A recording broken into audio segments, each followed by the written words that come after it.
Now, let me just comment first of all on the fact that I can't get the networks to break in on all kinds of other discussions.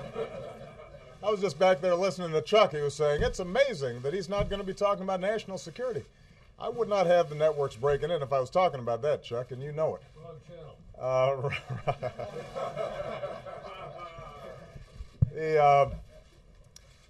As many of you have been briefed, we provided additional information today about the site of my birth. Now, this issue has been going on for two and a half years now. I think it started during the campaign. And I have to say that over the last 2.5 years, I have watched with bemusement. I've been puzzled at the degree to which this thing just kept on going.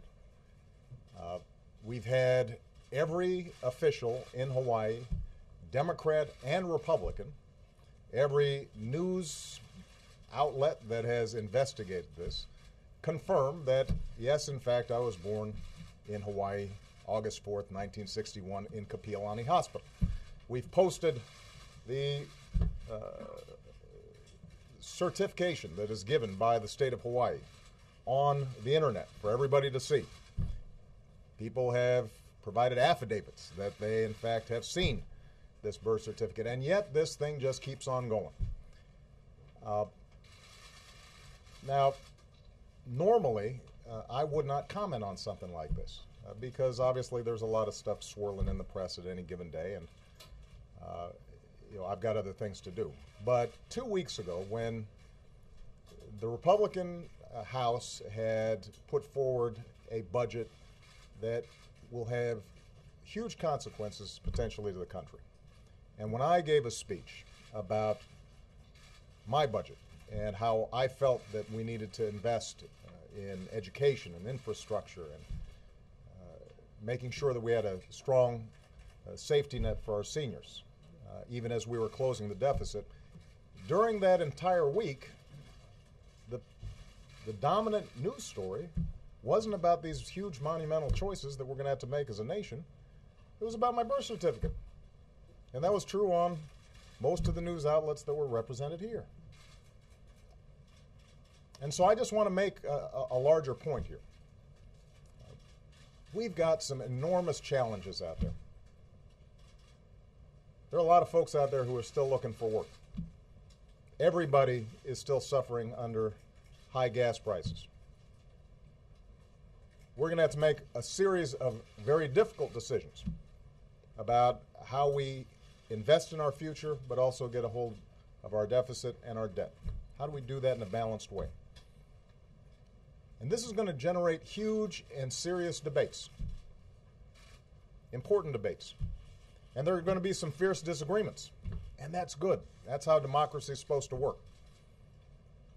And I'm confident that the American people and America's political leaders can come together in a bipartisan way and solve these problems. We always have. But we're not going to be able to do it if we are distracted.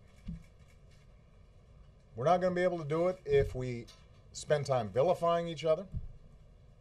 We're not going to be able to do it if we just make stuff up and pretend that facts are not facts.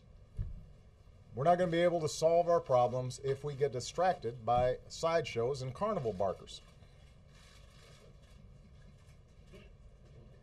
We live in a serious time right now, and we have the potential to deal with the issues that we confront in a way that will make our kids and our grandkids and our great-grandkids proud.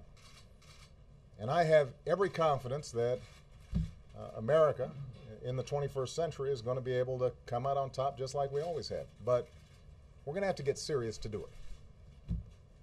Now, I know that there's going to be a segment of people for which, no matter what we put out, this issue will not be put to rest.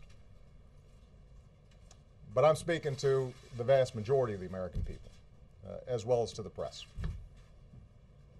We do not have time for this kind of silliness. We got better stuff to do. I've got better stuff to do. We got big problems to solve, and I'm confident we can solve them, but we're going to have to focus on them, not on this. Thanks very much, everybody.